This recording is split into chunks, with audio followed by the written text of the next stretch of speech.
Ya teman-teman, berjumpa lagi dengan Ustadz Rifa. Hari ini kita akan belajar bersama di mata pelajaran PKN. Nah, untuk materinya adalah persatuan dan kesatuan. Nah, dari materi ini kita nanti akan belajar tentang apa aja sih nilai-nilai persatuan dan kesatuan sebagai dasarnya, terus juga tahapan persatuan dan kesatuan bangsa Indonesia, terus juga ada manfaat penerapan persatuan dan kesatuan dalam kehidupan sehari-hari. Oke, teman-teman, mari kita simak penjelasan berikutnya. Oke, mari kita mulai dari makna persatuan dan kesatuan. Nah, makna persatuan dan kesatuan itu berasal dari kata satu, yang berarti utuh dan tidak terpecah belah. Persatuan dan kesatuan bangsa berarti bersatunya seluruh rakyat yang terdiri dari beragam suku bangsa, budaya, dan agama. Nah, untuk landasan persatuan dan kesatuan bangsa Indonesia adalah semboyan Bhinneka Tunggal Ika yang terdapat dalam lambang negara Indonesia, yaitu Garuda Pancasila. Oke, untuk selanjutnya itu tahapan perkembangan persatuan dan kesatuan bangsa. Nah, tahapan perkembangan persatuan dan kesatuan bangsa Indonesia itu diawali dengan pertama persamaan nasib. Persamaan nasib dijajah oleh bangsa asing pada zaman dahulu. Sebelum Indonesia merdeka, Indonesia dijajah oleh bangsa asing. Contohnya ada bangsa Jepang, Belanda.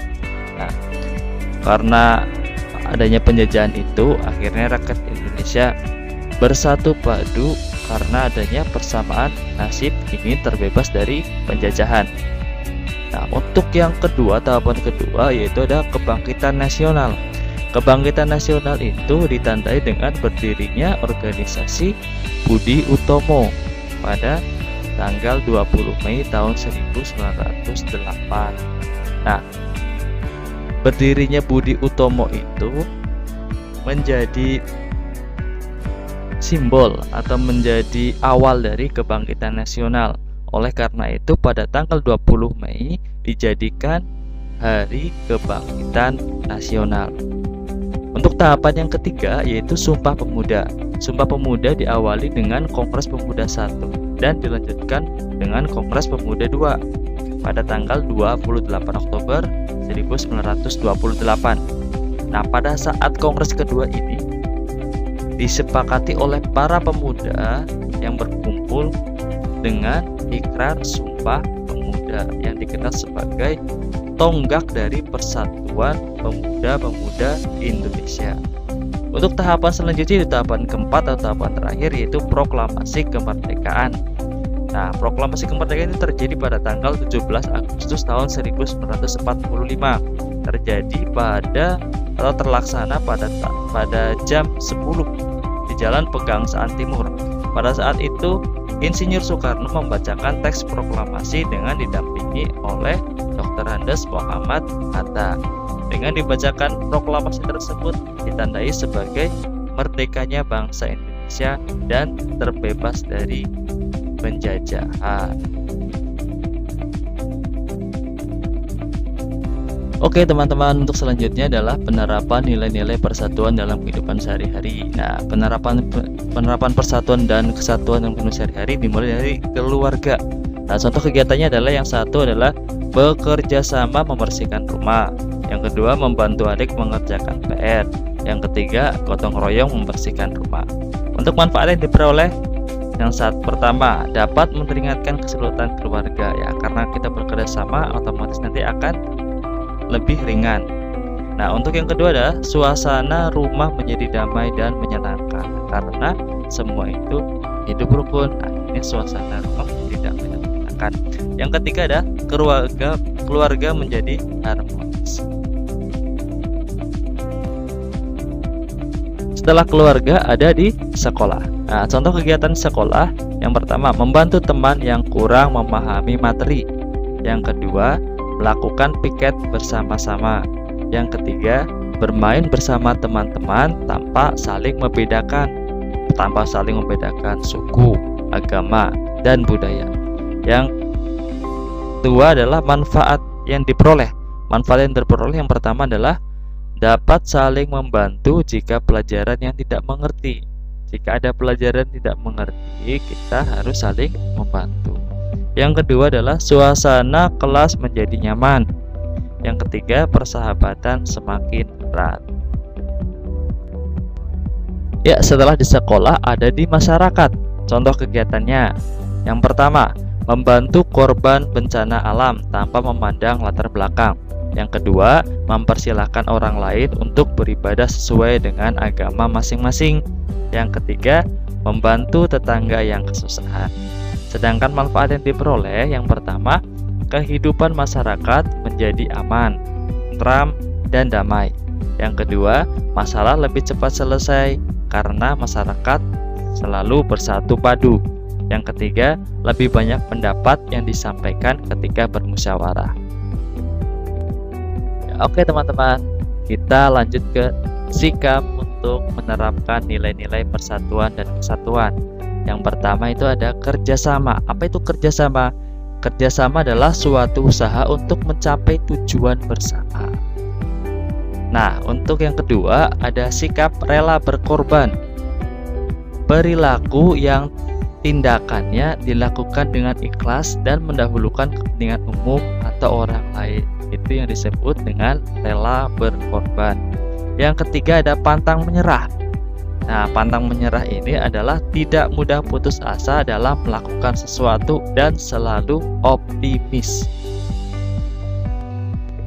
Oke, untuk selanjutnya ada sikap peduli. Nah, peduli ini adalah menyadari bahwa orang lain mempunyai kebutuhan yang berbeda dengan kita.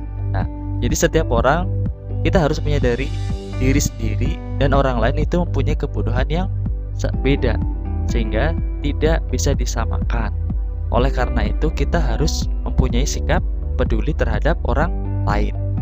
Nah, yang selanjutnya adalah mendahulukan kepentingan bersama.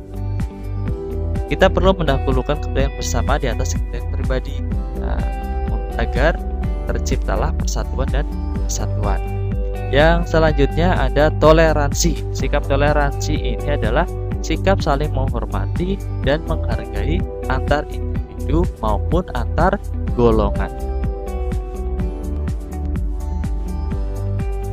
Oke, lanjut tentang pentingnya persatuan dan kesatuan. Apa sih pentingnya persatuan dan kesatuan?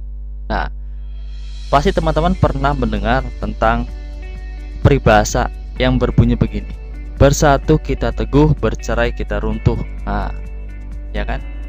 Nah, itu peribahasa itu mengingatkan kita betapa pentingnya persatuan dan kesatuan demi kemajuan bangsa Indonesia. Peribahasa tersebut memiliki arti bahwa suatu bangsa akan menjadi kuat dan semakin maju jika masyarakatnya saling bersatu dan tidak terpecah belah. Selanjutnya ada manfaat persatuan dan kesatuan bagi NKRI. Apa sih manfaatnya? Tentu banyak manfaat yang bisa kita ambil dari adanya persatuan dan kesatuan. Tentunya bagi negara Kesatuan Republik Indonesia. Yang pertama, bangsa Indonesia akan menjadi bangsa yang kuat. Yang kedua, pembangunan nasional akan berjalan lancar, aman, dan cepat. Yang ketiga, kesejahteraan masyarakat akan tercapai secara adil dan seimbang. Yang keempat, bangsa Indonesia akan terhindar dari perselisihan yang berakar dari perbedaan suku, budaya, serta agama. Yang kelima, persaudaraan antar warga negara terjalin semakin erat. Ya, karena banyak manfaat yang kita peroleh dari adanya persatuan dan kesatuan, oleh karena itu kita harus sebisa mungkin untuk menjaga atau mempertahankan persatuan dan kesatuan bangsa. Nah, bagaimana sih caranya mempertahankan persatuan dan kesatuan bangsa? Nah, yang pertama, menjaga keharmonisan antar suku, bangsa, dan agama. Yang kedua, meningkatkan semangat kekeluargaan dan gotong royong. Yang ketiga, memperluas pergaulan dengan orang-orang berlainan suku bangsa. Yang keempat, meningkatkan pendidikan masyarakat. Yang kelima, tidak terpancing oleh pihak-pihak yang ingin memecah belah bangsa. Yang keenam, meningkatkan rasa peduli sosial. Yang ketujuh, melakukan pemerataan pembangunan.